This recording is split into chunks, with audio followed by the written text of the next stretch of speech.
दोस्तों, कल्पना कीजिए, आज से लगभग 2300 साल पहले का भारत, जो छोटे छोटे राज्यों में बटा हुआ एक विशाल भूभाग, जहां सत्ता के लिए संघर्ष जारी था।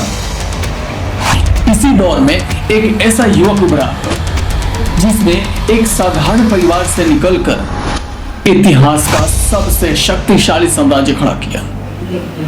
उसके साथ था एक ऐसा गुरु जिसकी बुद्धिमत्ता और राजनीतिक कौशल ने पूरे भारतीय उपमहाद्वीप की दिशा ही बदल दी। यह कहानी है चंद्रगुप्त मौर्य की। यह कहानी है चाणक्य की।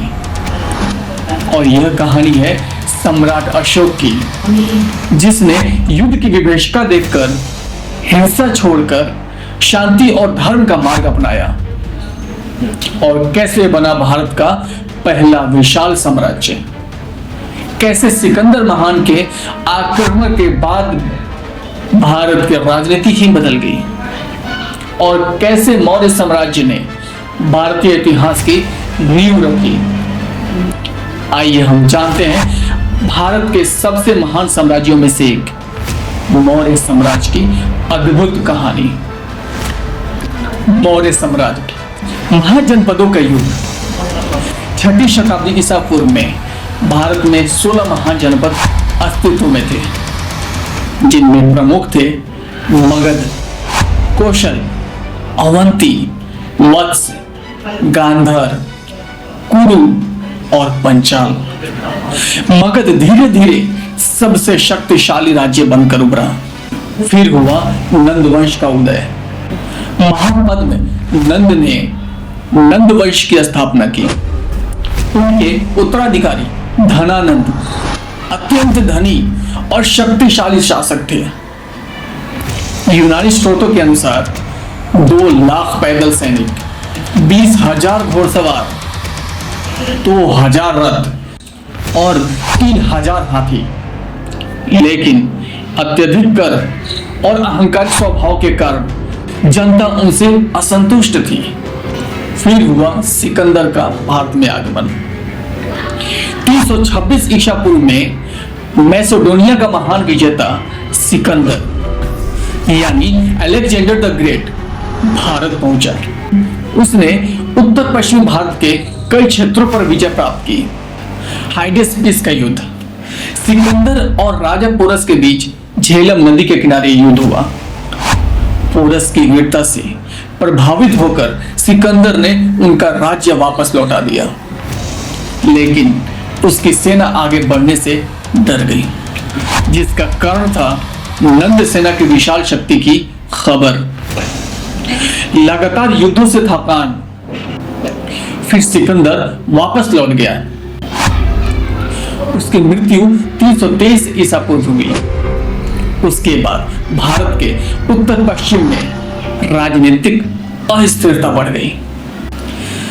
तक्षशिला विश्वविद्यालय के महान विद्वान आचार्य चाणक्य, कौटिल्य ऋषि जिसे कहते हैं, राजनीति और अर्थशास्त्र के विशेषज्ञ थे। एक बार वे धनानंद के दरबार में पहुंचे।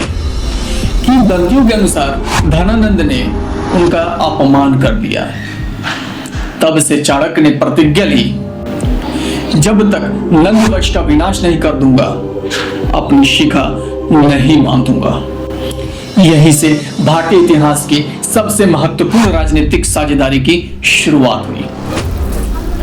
चंद्रगुप्त मौर्य के जन्म के बारे में विभिन्न मत हैं। कुछ स्रोत उन्हें मौर्य कुल का बताते हैं और कुछ बौद्ध ग्रंथों के अनुसार उनका संबंध क्षत्रिय परिवार से था। फिर होती है चाणक्य और चंद्रगुप्त की मुलाकात। कहा जाता है कि चाणक्य ने बालक चंद्रगुप्त में नेतृत्व की क्षमता देखी। उन्होंने उसे राजनीति, युद्ध कला, कूटनीति और प्रशासन की शिक्षा दी। तक्षशिला में प्रशिक्षण के बाद चंद्रगुप्त को भारत के भविष्य के शासक के रूप में तैयार किया गया। चाणक्य और चंद्रगुप्त ने धीरे धीरे अपनी शक्ति बढ़ानी शुरू की। उन्होंने छोटे राज्यों से गठबंधन किया, सेना का संगठन किया और जन समर्थन प्राप्त किया। शुरुआती असफलताओं से सीख लेकर उन्होंने नई रणनीति अपनाई। अंततः लगभग 322 ईसा पूर्व धनानंद को पराजित कर दिया गया और मौर्य साम्राज्य की स्थापना हुई। चंद्रगुप्त मौर्य भारत के पहले विशाल साम्राज्य के सम्राट बने और यह भारतीय इतिहास की एक निर्णायक घटना थी। फिर हुआ चंद्रगुप्त और सेल्यूकस निकेटर का युद्ध। सिकंदर की मृत्यु के बाद उसके सेनापति सेल्यूकस निकेटर ने पूर्वी क्षेत्रों पर अधिकार स्थापित किया। 305 ईसा पूर्व में उसका सामना हुआ चंद्रगुप्त मौर्य से, जिसमें युद्ध का परिणाम निकला चंद्रगुप्त विजयी रहे और दोनों के बीच संधि हुई। संधि के अंतर्गत मौर्य साम्राज्य को प्राप्त हुए अफगानिस्तान के कुछ भाग, बलूचिस्तान, अराकोसिया, गेद्रोसिया। बदले में चंद्रगुप्त ने 500 युद्ध हाथी दिए। तभी होता है मेगास्थनीज का आगमन। यूनानी राजदूत मेगास्थनीज को पाटलिपुत्र भेजा गया। उसने अपनी पुस्तक इंडिका में मौर्य शासन का विस्तृत वर्णन किया है। मौर्य प्रशासन अत्यंत संगठित था, जिसमें सम्राट, सर्वोच्च सत्ता सम्राट के हाथ में होती थी। फिर आता था मंत्री परिषद, महत्वपूर्ण निर्णय में सहायता करती थी। प्रांतीय प्रशासन, साम्राज्य को विभिन्न प्रांतों में बांटा गया था, जिसमें मुख्य थे तक्षशिला, उज्जैन, सुमोनगिरी और तोसीली। इन्हीं में से था नगर प्रशासन। मेगास्थनीज के अनुसार नगर प्रशासन 6 समितियों में विभाजित था, जिसका कार्य था व्यापार नियंत्रण, जनगणना, कर संग्रह और सार्वजनिक व्यवस्था। उसी में से एक और था जासूसी व्यवस्था। चाणक्य ने गुप्तचरों का एक विशाल नेटवर्क बनाया था, जिनका मुख्य कार्य था विद्रोह की जानकारी, भ्रष्टाचार को रोकना और सुरक्षा को सुनिश्चित करना। अर्थशास्त्र और चाणक्य की नीतियां। अर्थशास्त्र कौटिल्य द्वारा रचित अर्थशास्त्र प्रशासन, राजनीति और अर्थव्यवस्था का महान ग्रंथ है, जिसका मुख्य सिद्धांत है सप्तांग सिद्धांत। अब सप्तांग सिद्धांत क्या है? इसका अर्थ है राज्य के 7 अंग, जैसे राजा, मंत्री, जनपद, दुर्ग, कोष, सेना और मित्र। फिर उसी का एक पार्ट है मंडल सिद्धांत, विदेश नीति का आधार, पड़ोसी शत्रु और शत्रु का पड़ोसी मित्र।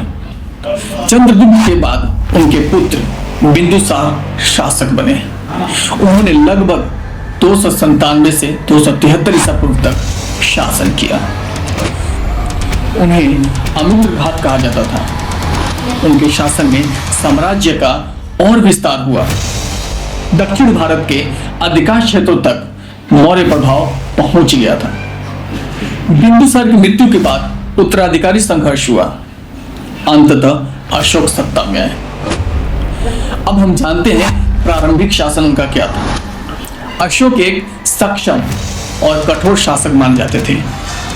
उन्होंने साम्राज्य को मजबूत बनाया, लेकिन एक युद्ध ने उनके जीवन को पूरी तरह बदल दिया। कलिंग युद्ध 261 ईसा पूर्व अशोक ने कलिंग यानी वर्तमान में ओडिशा पर आक्रमण कर दिया। यह मौर्य इतिहास का सबसे महत्वपूर्ण युद्ध था और जिसका परिणाम था अशोक के शिलालेखों के अनुसार 1 लाख लोग मारे गए, 1.5 लाख बंदी बनाए गए, असंख्य लोग प्रभावित हुए। युद्ध के बाद रणभूमि का उद्देश्य देखकर अशोक विचलित हो उठे और उन्होंने कहा, विजय का यह मार्ग दुख और विनाश से भरा है। यहीं से अशोक के जीवन में परिवर्तन आया। अब हम जानते हैं अशोक और बौद्ध धर्म। अशोक ने बौद्ध धर्म को अपनाया। उन्होंने धम्म की नीति अपनाई। धम्म का अर्थ था अहिंसा, करुणा, सहिष्णुता, नैतिक जीवन और सभी धर्मों का सम्मान। फिर हुआ बौद्ध धर्म का प्रचार। अशोक ने अपने पुत्र महेंद्र और पुत्री संघमित्रा को श्रीलंका भेजा। बौद्ध धर्म का प्रसार हुआ श्रीलंका, नेपाल, मध्य एशिया और दक्षिण पूर्व एशिया में। अब हम जानते हैं कि कैसे अशोक के शिलालेख और स्तंभ की स्थापना हुई। अशोक ने अपने संदेशों को शिलालेखों और स्तंभों पर अंकित कराया। भाषाएं थी प्राकृतिक, यूनानी और अरामाइक। इसमें प्रसिद्ध स्तंभ है सारनाथ स्तंभ। इसका सिंह शीर्ष आज भारत का राष्ट्रीय प्रतीक है। अशोक चक्र, 24 तीलियों वाला अशोक चक्र आज भारतीय ध्वज का हिस्सा है। फिर हुआ मौर्य साम्राज्य का पतन। अशोक की मृत्यु के बाद साम्राज्य कमजोर होने लगा, जिसका कारण था कमजोर उत्तराधिकारी, विशाल साम्राज्य का प्रशासनिक बोझ, आर्थिक दबाव और प्रांतीय विद्रोह। 185 ईसा पूर्व में सेनापति पुष्यमित्र शुंग ने अंतिम मौर्य शासक बृहद्रथ की हत्या कर दी। इसके साथ ही मौर्य साम्राज्य का अंत हो गया। अब हम बात करते हैं मौर्य साम्राज्य की विरासत। मौर्य साम्राज्य ने भारत को क्या क्या दिया?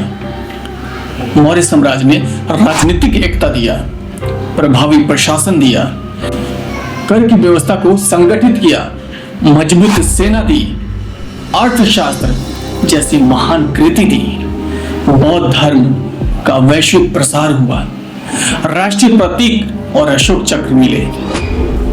दोस्तों, मौर्य साम्राज्य केवल एक राजवंश नहीं था, यह भारत का राजनीतिक, प्रशासनिक और सांस्कृतिक इतिहास की नींव थी।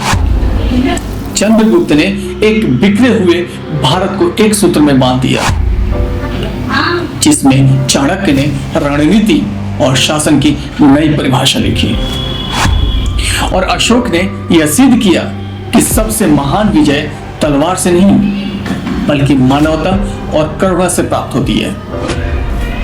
आज भी जब हम राष्ट्रीय प्रतीक के 4 सिंहों को देखते हैं या तिरंगे में अशोक चक्र को निहारते हैं, तब मौर्य साम्राज्य की विरासत हमारे सामने जीवित होती है। लेकिन सवाल यह है, क्या आज का भारत मौर्य साम्राज्य की एकता, दूरदृष्टि और नैतिक शासन से कुछ सीख सकता है? आपकी क्या राय है? हमें कमेंट बॉक्स में जरूर बताइए। अगर आपको यह वीडियो अच्छी लगी हो तो वीडियो को लाइक कर दीजिए। चैनल पर अगर नए हैं तो चैनल को सब्सक्राइब कर दीजिए।